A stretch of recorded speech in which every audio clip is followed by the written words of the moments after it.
this computer. Maybe that's it. I forgot to record a class yesterday, and I really thought I had just hit record a second ago. Maybe I had not, but it's recording now.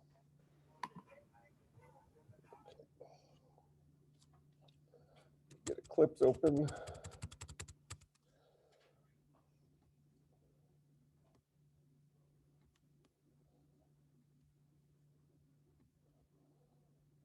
All right, so we're going to start a new project today. And one of the things that we want to start imagining as we're becoming more advanced developers is we want to be able to sit around and say, hey, you know what? I really want to write something that is kind of in the, hey, I have an idea for an app, or I have an idea for, some utility or something like that. We want to be able to think about something from real life and turn it into a piece of computer software. All right, so we're going to actually use an example of something that I've been thinking about doing. So a lot of you know I've been playing this card game called Hearthstone. And so we're going to write an app that allows you to kind of maybe do some data gathering stuff with decks of cards from that app. So we're going to create a card object to represent cards from this app. Okay, so the first thing I'm going to do, so regardless of what the project you're working on is, we're going to go through the whole step of setting up our GitHub repository, creating our project in the right folder. So that was the homework for today, was to kind of duplicate what we did with the dice roller last class, kind of getting that cadence together of create repository, create project in the right place, add the code, commit, push, those types of things. All right, so the very first thing I'm going to do is we'll go into Git Desktop. I'll hit the drop down here and we're going to say add. We're going to create a new repo. We're on these screens. Why aren't I on this other screen?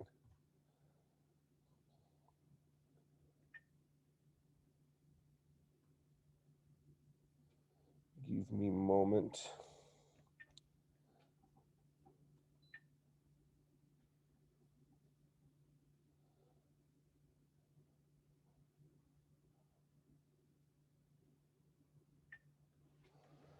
Okay, and I had this problem last time. I might not know how to bring the screen down without the starting point, so we'll just have it show up on there for now. You can probably see it okay.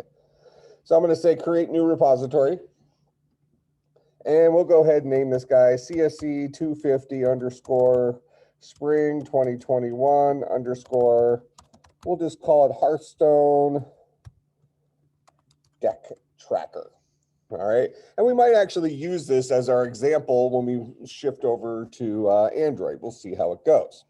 All right. No, it's because it's going to be pretty,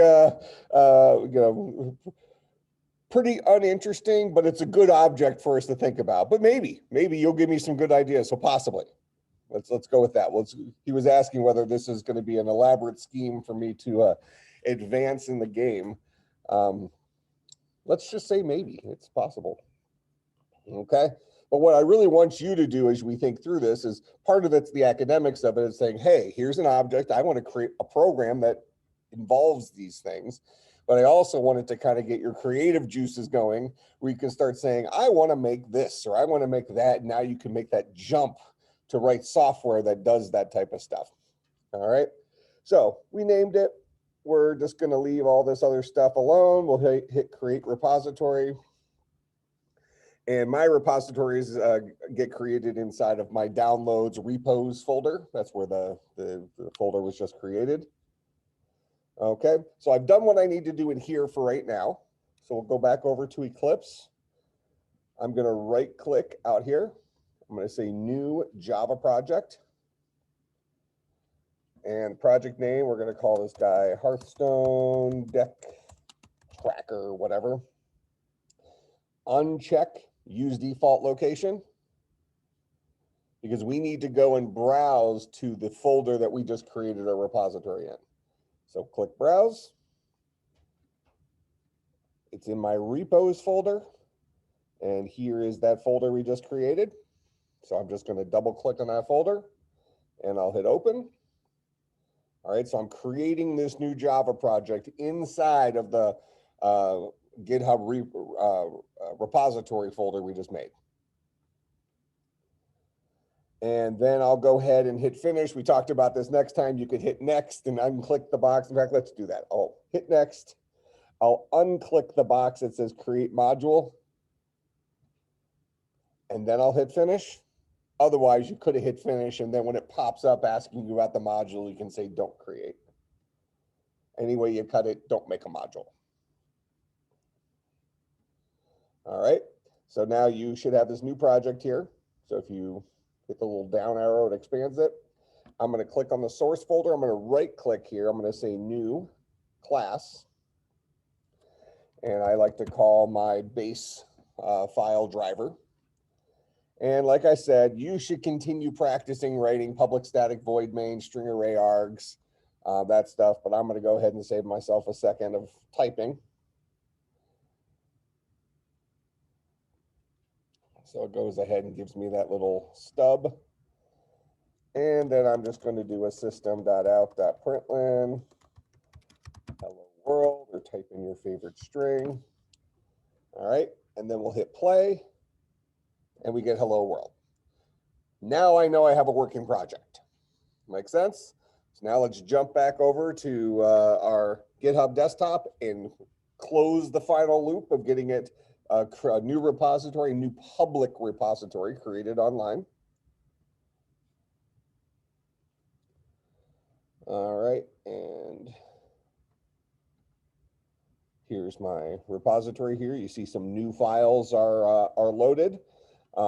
Specifically, like you were asking about your Java files were missing. So here's, you should see source, then your Java files. So make sure your entire project's in this directory. I'll go ahead and just say initial commit here. And then I'll commit to main. And what that just did is it committed to the local repository. Now I want to push it up to GitHub. So I'll say the first time you do this, it'll say publish repository. Future updates I make to the same repository, it'll say push, because I'm pushing updates. So I will publish this repository.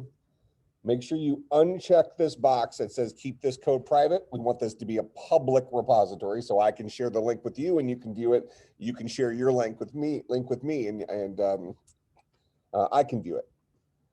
And then we'll just say publish repository.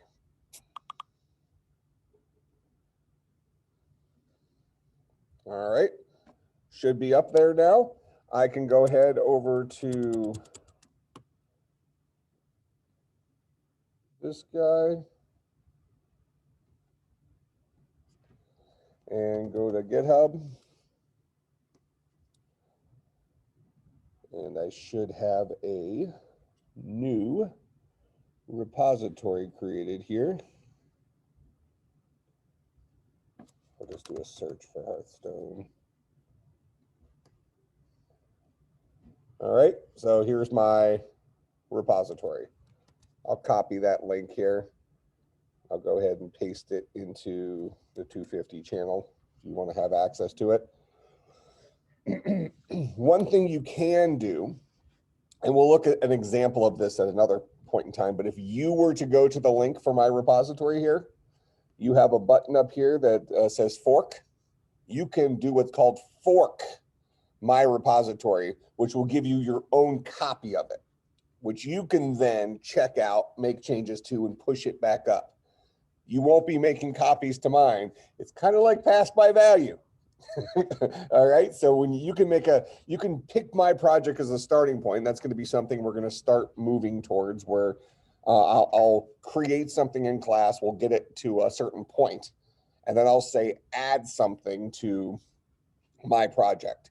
Now, in the ideal world, since I want you to practice writing code yourself and practice debugging when you introduce bugs into it, a lot of you are probably seeing that now, right? You're trying to mimic what I do in class, and then finding you got 13 errors and you don't know why, and you're missing semicolons and stuff like that. That's part of the practice you want to go through to kind of put those reps in.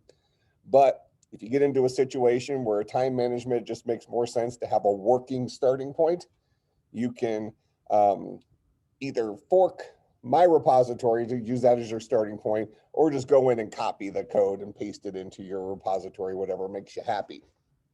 All right, but we won't deal with that right now. Bottom line is I now have a working repository, and if I was submitting this for my homework assignment, I would just submit this link up here. Make sense? Okay, so now what I'm going to do here, I use this website called, this is actually very related to computer science as well. I use this website called HS Replay. A big field in computer science right now is called data science. It used to be called data mining. Machine learning is also part of it. You know, so one of the things I might do is I might go into this thing called DEX, and this shows me all of the win rates and stuff like that for these various people that are playing. It shows me based on my collection which ones I can just build immediately, or which, you know, how much it'll cost me to build this in terms of this in-game resource. Doesn't really matter, but the point is that because people like me use a tool when we're playing that uploads information about our games to this cloud, we now have access to this giant database of stuff, okay? And I'm paying for the service, but at the same time, I'm getting access to fairly valuable stuff if you care about this game or whatever, okay? But I'm just gonna go ahead and click on one of these because we don't care about the depths of this. And we're just gonna go to one of these cards.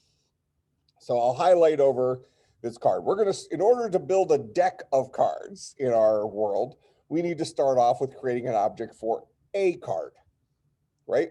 We kind of think about what we're trying to accomplish. I want to be able to effectively create an array of card objects that where each card object has information in it, okay?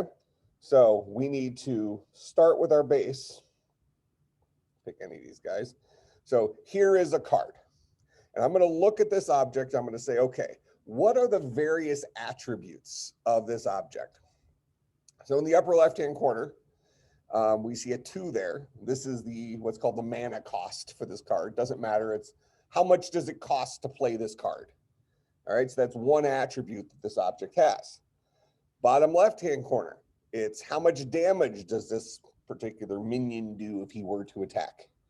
Bottom right-hand corner, how much defense does he have? And then he has a name as well, okay? And we got a rarity, we got some stuff he can do, but we're gonna start off with just those 4 simple things. Cost, attack, defense, name, okay? So let's just go into Keynote real quick, and we'll design this in on a slide first.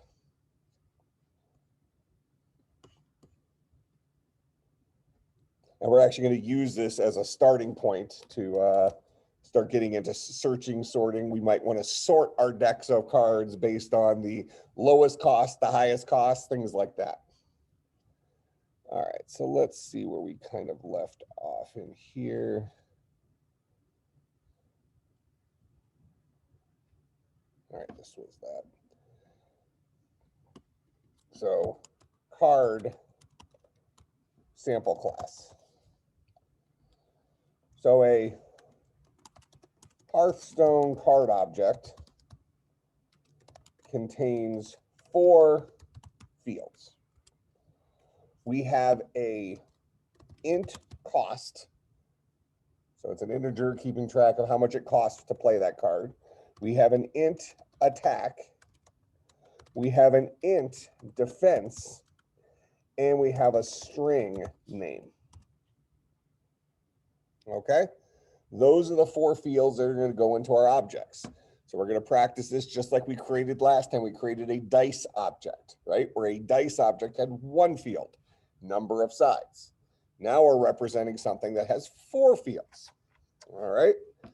So go back into Eclipse. I'll go ahead and right click here on default package. And I'm going to say new class. And we'll call this guy a Hearthstone card.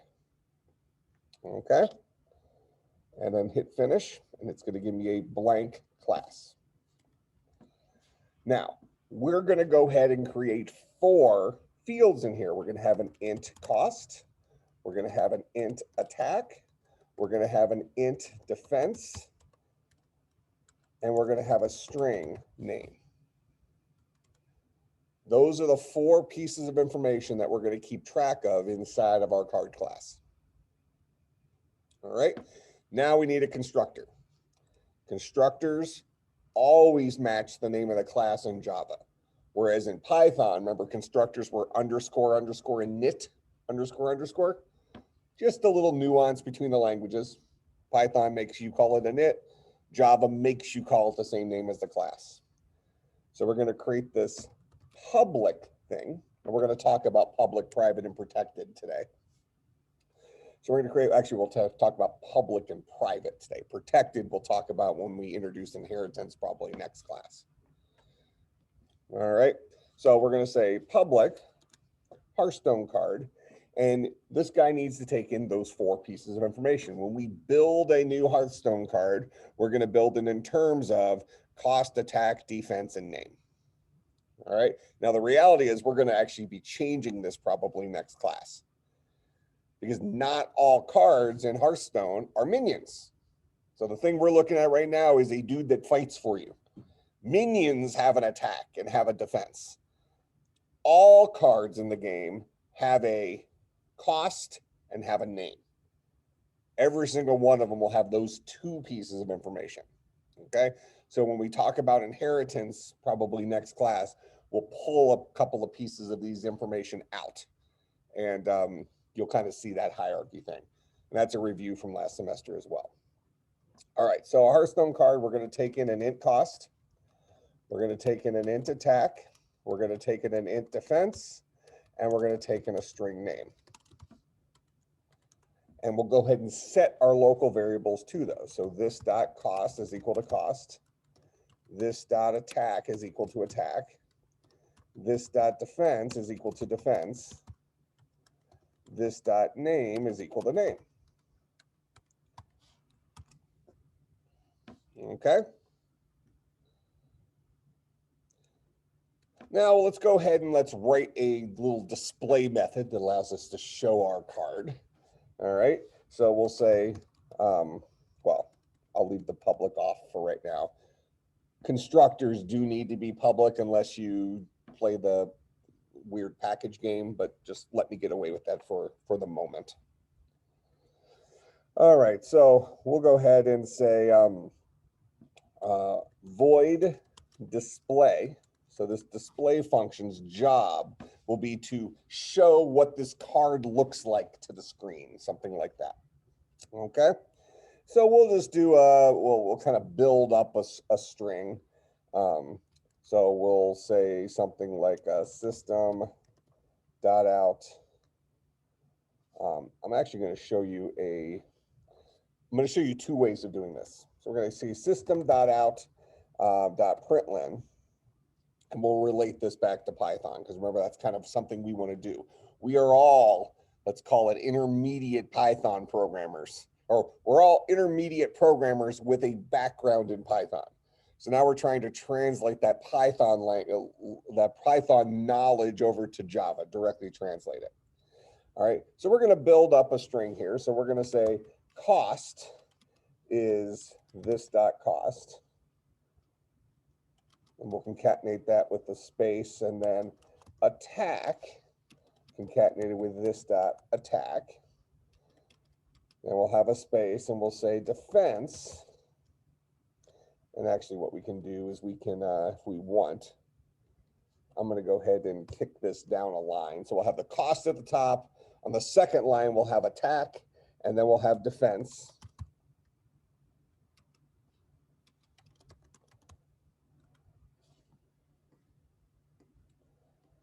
And actually, maybe we have the name first. So I'll go ahead and say name is this dot name concatenated with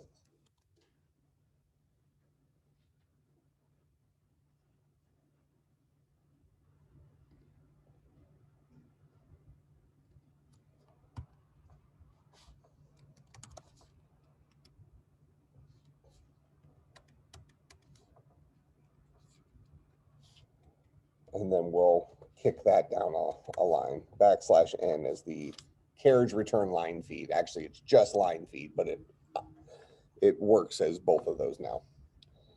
So we're going to say this is our name. We'll concatenate on the name. Then we'll press enter effectively.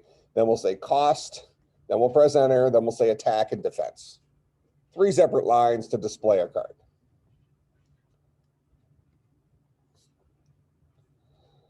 All right. Now, as we look at something like that, we say, okay, this wasn't the end of the world, but it kind of felt a little tedious having to write all of those, the kind of finish a string, put a little plus sign, all that stuff. We did the same thing in Python initially, right?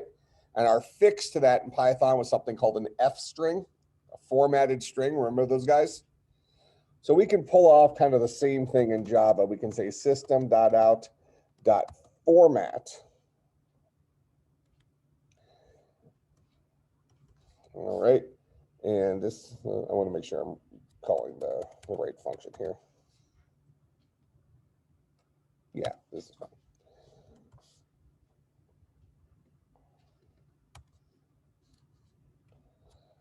And I'm pretty sure the placeholders are the same as Python, but we'll see here in a second. So I'm going to say name. In fact, you know what? Let me just look up something here real quick.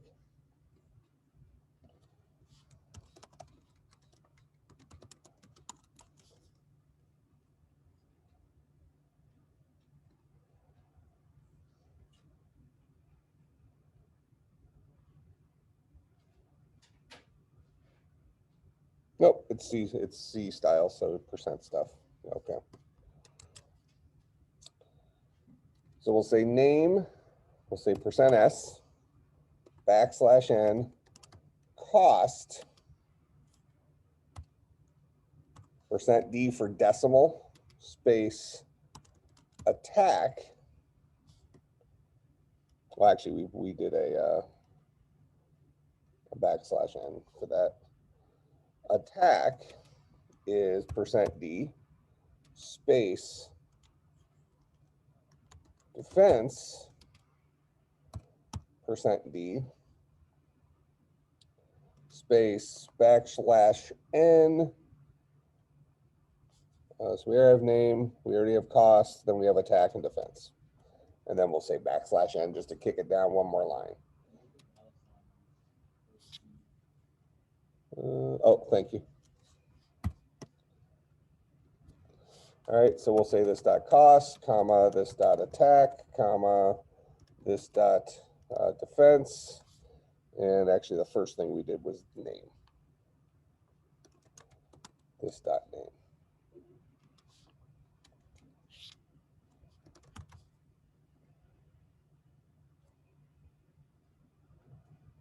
All right, so we build a formatted string. This is similar to what Python looked like, except instead of this %s for a string, %d for a decimal, in Python, remember we just had the curly brace things and we put our variable name inside there for formatted strings. So this allows me to build my whole string with placeholders in it. And then then you need, afterwards you put a comma delimited list of the variables in the order that you would have hit them.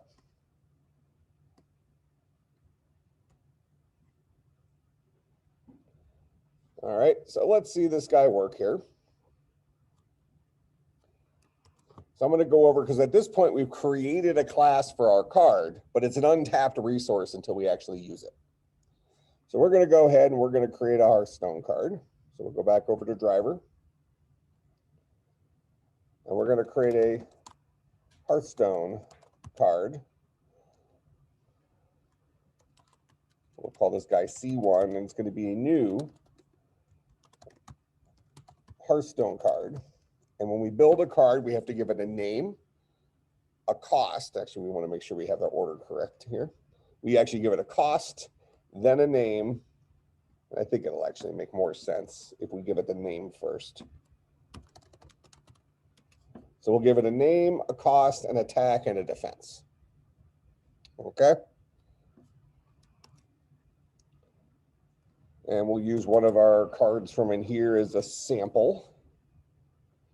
So we're going to build an armor vendor.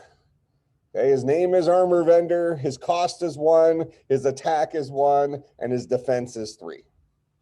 So we're going to build that card.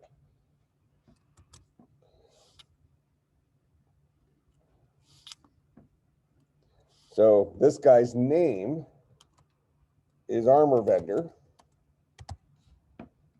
His cost is 1. His attack is 1, and his defense was 3. And then I can say C1.display, showing my card. So here's my armor vendor with a cost of 1. And then notice, so we're printing it all out twice. This was the system.out.println one. I forgot to put a space here, it looks like. Here was the one where I used the formatted string. So we'll go back and make it just use the formatted string here. So I'll comment this guy out. We also can take the space off of the cost here. Or if I want, I can put the space in there like that.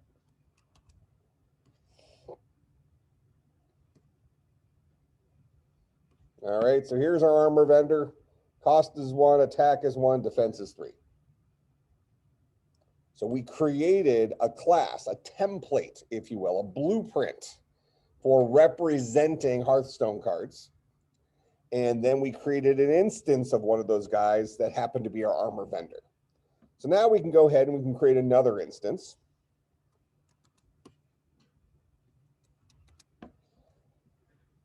And we'll call this guy C2.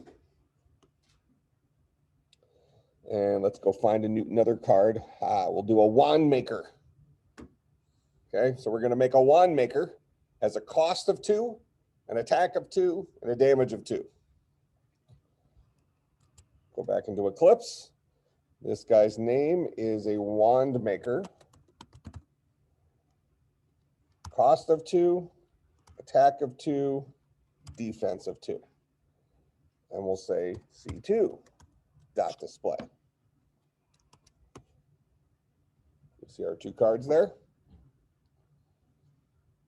Okay, so you're seeing how you can now use your imagination to do something related to some hobby or whatever that you have. And you can say, hey, I want to write something. And the first thing we need to do is we need to think about the components of what we're creating. In this case, we're creating a card game. Historically, I've used like poker or blackjack or something like that as an example, but this feels more fun, video gamey. So we've created 2 instances of cards after we built the blueprint for cards here, the class for cards. We use that blueprint to create 2 instances of cards and prove that we now have them. That makes sense? We do have a little bit of a problem right now. And that problem is this. I can say C1.name is equal to woot. And then I can say C1.display.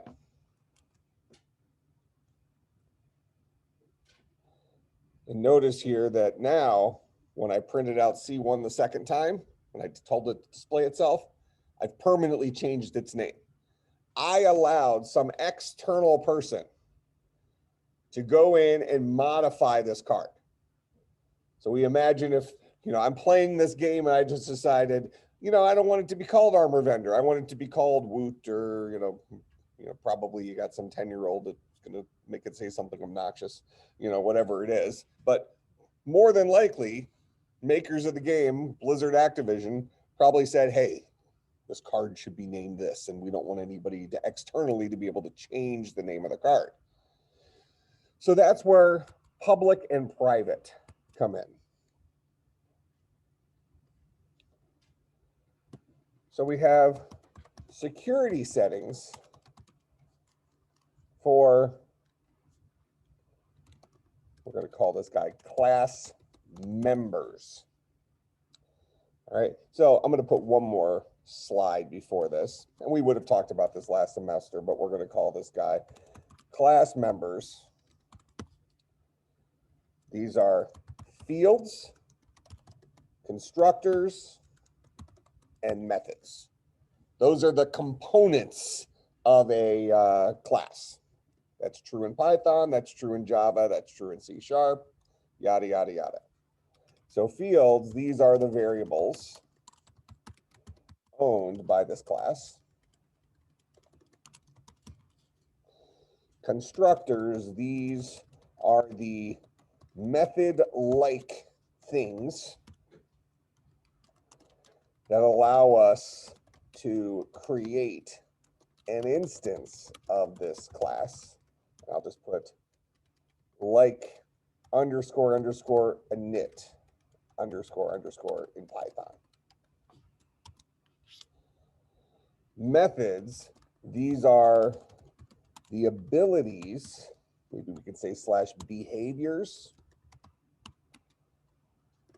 that instances of this class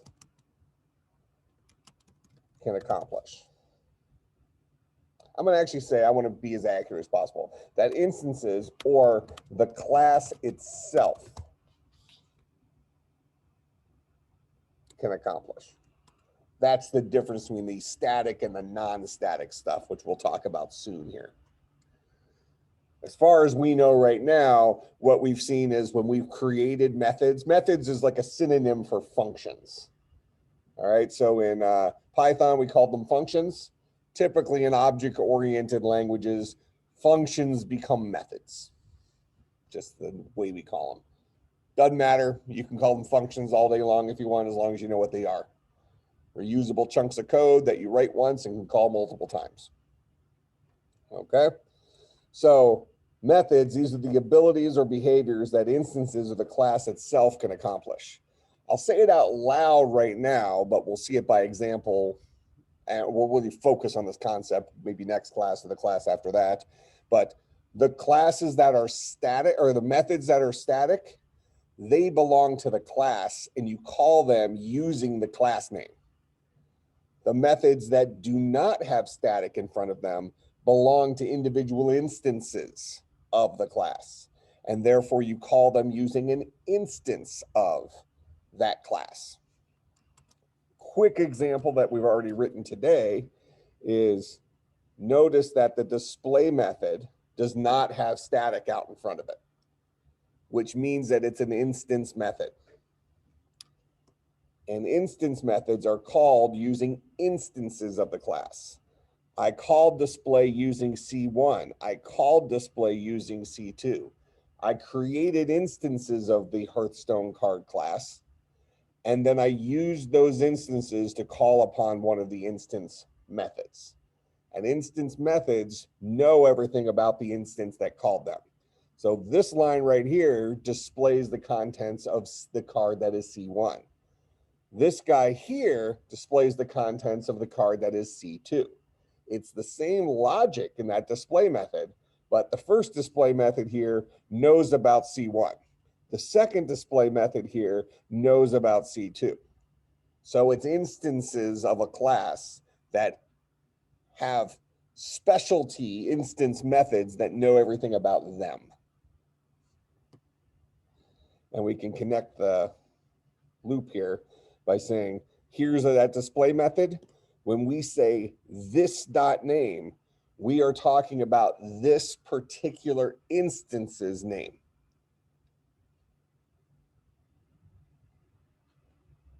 The line right here, this refers to C1. This line right here, this refers to C2. The this keyword is how an object refers to itself from within itself. We have variables out here called C1 and C2. In here, we do not. We don't have access to C1 or C2.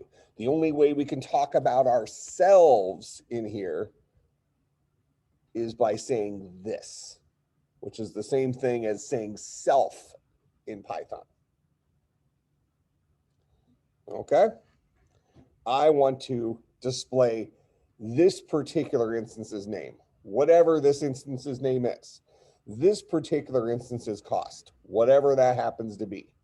If this was C1 calling his display method, this dot name would be, what was it, armor vendor. If this was C2 calling his display method, this .name would be wand maker. Make sense? All right, so there's our display method. And we just saw a problem where we can externally rename a card, and we probably don't want to allow that. So going back to our keynote here, class members, fields, constructors, methods, security settings for class members. We have public, we have private, and we have this thing called protected. This is related to inheritance. So public says that anyone in the current, well, actually, anyone that has access to this class can directly call upon this member. There actually is a hidden one. There's a package level security. C++ does not hide this. It's called friend in C++. But in Java, if you do not put something in there, I'm going to just say that this is the default. So if you don't put any security setting in front of it, like we have right now, if we go back to our code, we see that in Hearthstone card, we have put nothing in front of these fields. If you put nothing in front of them, the default behavior is this package level security, or in C++, this was called friend. In C++, this was the friend keyword. This says that any class that lives within the same package as this class can directly access the member. From our perspective, it's basically as good as public right now because we're just putting everything inside of the same default package. They all live in the same folder.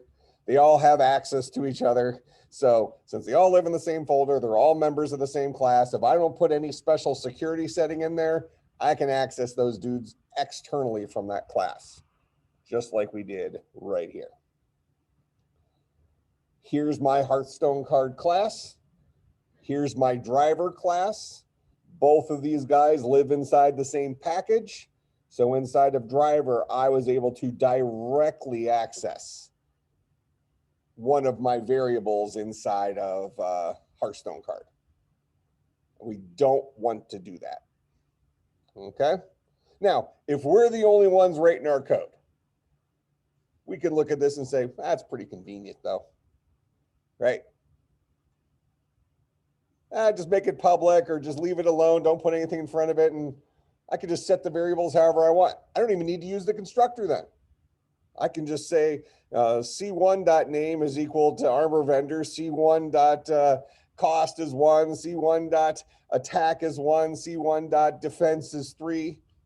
It's not really as convenient as using the constructor, but you could do that, okay? Because you have direct access to those variables.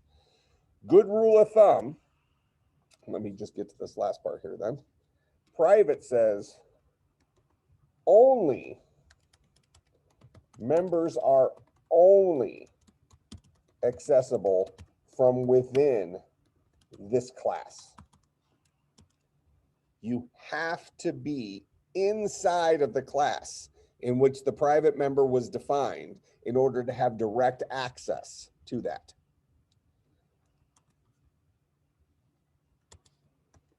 Rule of thumb, start with this and loosen the security if needed. So I'm going to say make everything private and then loosen it as what you need to do demands. So with that in mind, I'll go back into my code here. I'll go into Hearthstone card. I'm going to make all of these fields private.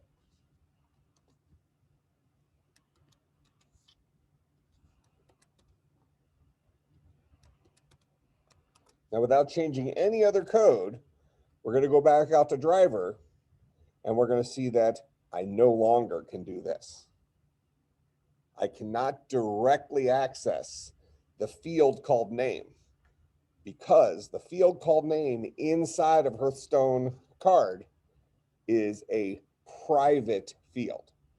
Private means you can only access it inside of the Hearthstone card class. Now, not that you would actually do this, but if you wanted to allow yourself to modify the name,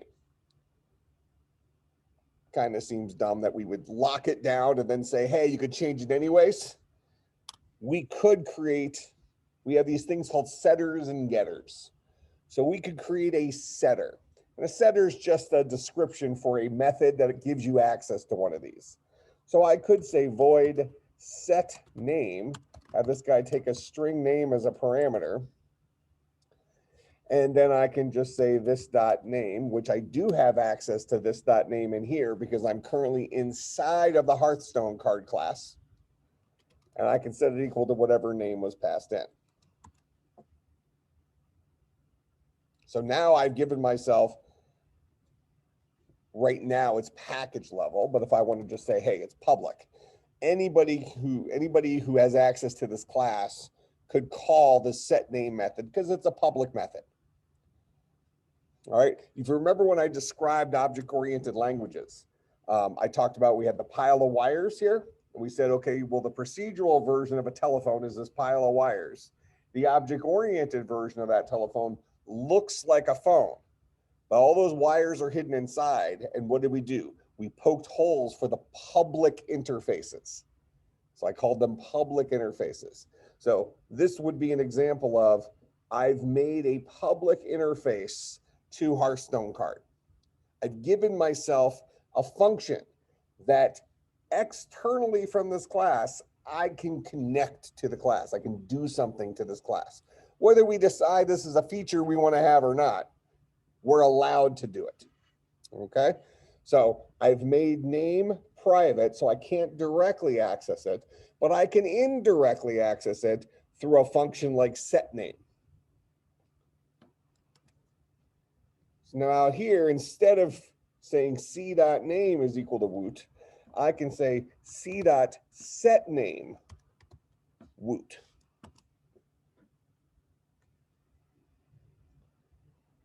And ultimately accomplish the same thing I had before. So the question is this identical? What would be the advantage of making that field private, giving myself a setter that allows me to change the name? Is there any advantage to doing it this way? I'm not asking whether we should have allowed them to change the name or not. Let's assume we decided that's something we wanted to let them do. Is there any advantage to writing it this way? What do you think?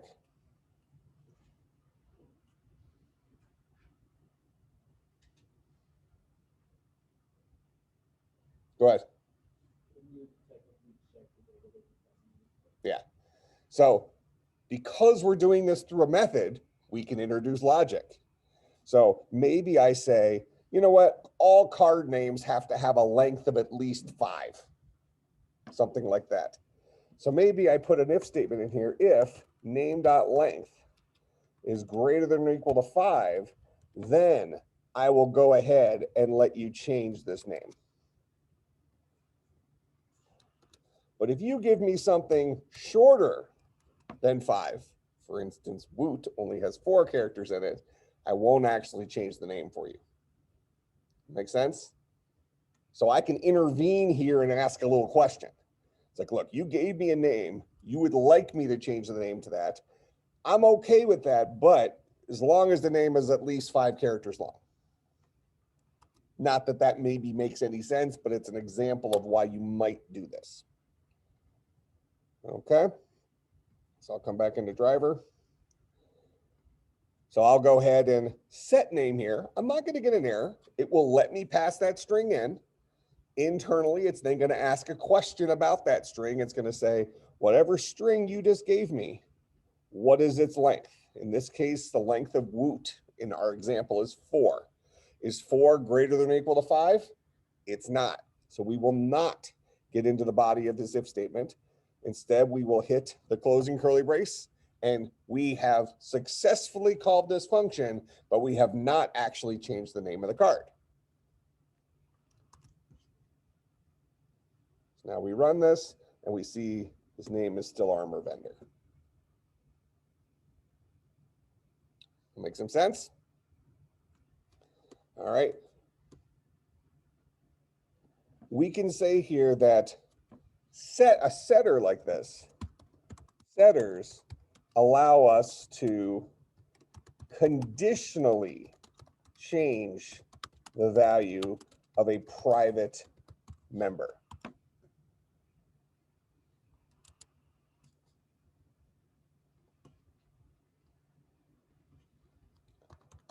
Getters and setters.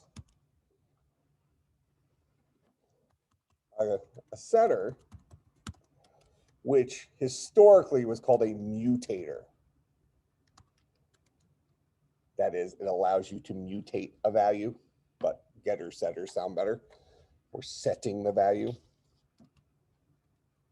These guys allow us to conditionally change the value of a private member. A getter, which used to be called an accessor, allows us to read only the value of a private member.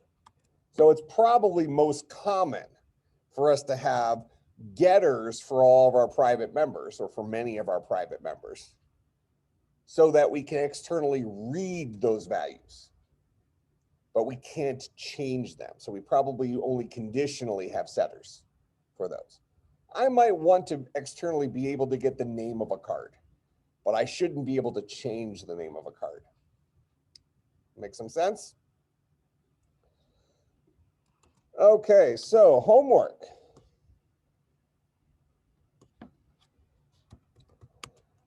Pick a hobby.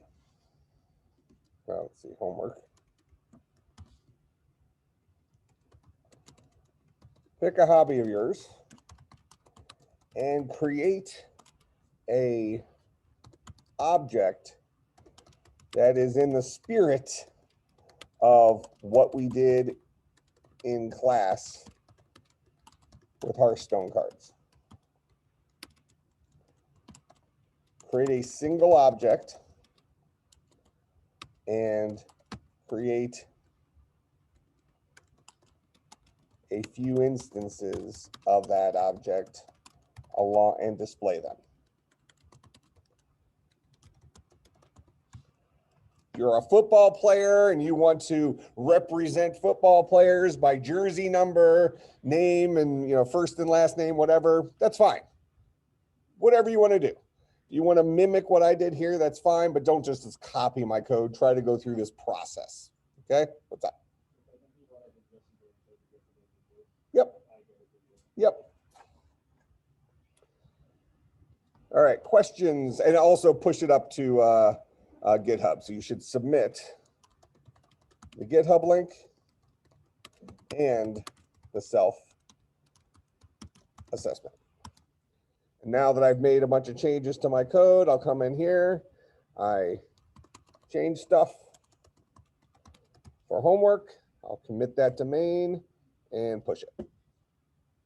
And now it's updated on GitHub. All right, questions, comments, concerns, bribes. All right, I'll see everybody on Monday.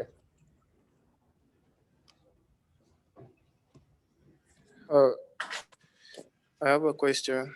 Sure, what's up? So the link we to submit from GitHub, are we to submit it on Blackboard?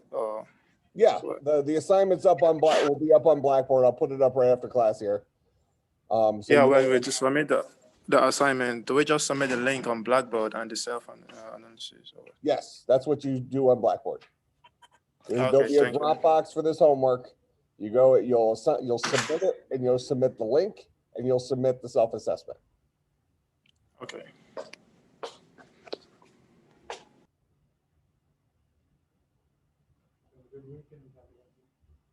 Take care. Yep, later.